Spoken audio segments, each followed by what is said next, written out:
What's up YouTube, Capital G here, looking at a new amazing fairy tale card coming out of Maximum Crisis, and I do not think that I'm overstating this, guys. I think that she is like right on the edge of being broken. This card is really good. When I get to the effect, you guys are gonna be like, damn, that's actually potentially broken. So this is Fairy Tale Kaguya. I think the artwork on the card is absolutely magnificent, really good artwork. I don't know whether it's like a fetish of mine, guys, or something like that, but I don't know. Girls with blue hair has just always kind of been my thing. I know it's like a weird anime or weeaboo thing. Maybe that's why I like Genko Seka so much. And no, I am not a furry, because you're like, oh my god, Cap G furry confirmed, because she's like a fox or something like that. Now I looked up the name Kaguya because obviously if you've been following the fairy tale cards, you know there's like Fairy Tale Cinderella, there's Fairy Tale Snow White. So I was like, Kaguya, I don't really know about that. I googled it and I got a Naruto character, but I think the fourth search is actually the tale of Princess Kaguya. So it must be like some type of Japanese story that obviously people like, you know, Americans, we just are not familiar with. So let me go ahead and read you guys the effect, because she's a pretty damn amazing card. Again, I low-key kind of think she's broken. She is a spellcaster level 4, 1800 attack, 1000 defense. Basically that's built into all the fairy tale monsters. Like they all have 1850, and that's very important for her specifically. Her first effect is basically a Stratos effect. When this card is normal summon, you can add one spellcaster type monster with 1850 attack from your deck to your hand.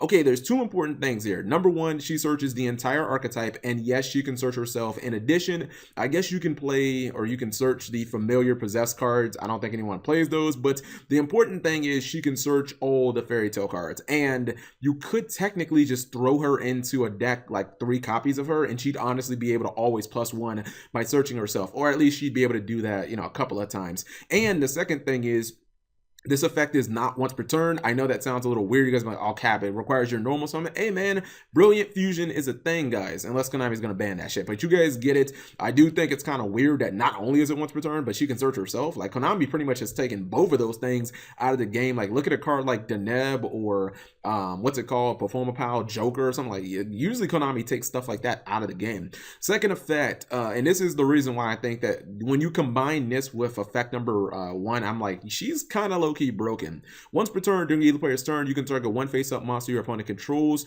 Your opponent can send one monster with the same name as that monster from their main deck or their extra deck to the graveyard to negate this effect. Otherwise, you return that monster to the hand. So basically, she has a built-in chaos evacuation device, but it only works on face-up monsters, and your opponent does have the potential to negate it. But the first thing that came to mind was really she kind of wrecks extra deck monsters.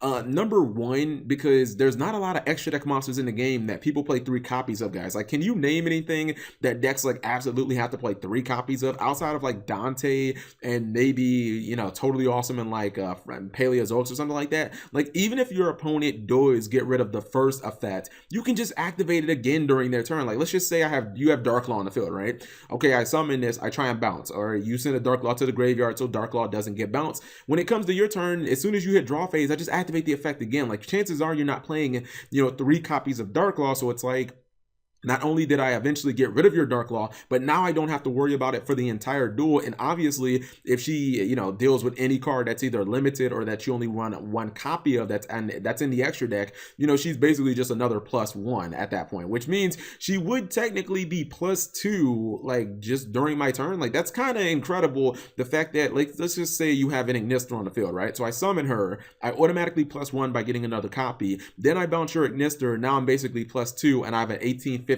beat stick. Like, that's fucking incredible. And then when it comes to your turn, I basically have a potential evac device loaded and ready to go for whatever you normal summon or special summon out of your extra deck. You know what she kind of reminds me of? She actually reminds me of like a watered down version of Karen. Like, doesn't she kind of feel like that? She feels like a monster that can potentially have that little lockdown. The reason that Karen was so annoying is because it kind of made it so like you were fearful of going into the extra deck, because like, oh shit, as soon as I go into an extra deck, as soon as I make an MACR or a fusion, it's gonna get fucking bounced. She potentially could do that, man. I mean, it's not as guaranteed as Karen because your opponent does have the option to negate it, but she does search another copy of herself instantly. So I mean, during your next turn, it's not like you can't just summon her back anyways. I don't know. I like this card a hell of a lot. And again, I don't really think that you need to run the other fairy tales. I honestly think you could just, you know, play like a stun deck and just throw 3 of this bitch in your deck and basically try to win off the evac game. So you guys let me know what you think. I don't think that there's anything not to like on this card. I think the artwork's good. I think her stats are good. I think her first effect is good. I think her second effect is good. This is a card that, honestly, if it's a common, I'm going to be so disappointed, because this card, like Kaguya, she deserves better than just being a common. Like, honestly, all of the fairy tale, well, no, just really Snow and her. Like, she's undoubtedly the second best fairy tale, but I don't know. I would say she's probably the first. Although you can make an argument which card has the higher ceiling, like Fairy Tale Snow or Fairy Tale Kaguya. I mean, I don't know. The fact that she can be a +3 by the time your opponent's turn rolls around, like, that's fucking incredible. So you guys let me know in the comment section below what you guys think of this card. Leave that, or excuse me, subscribe if you have not already. And thank you guys for watching as always.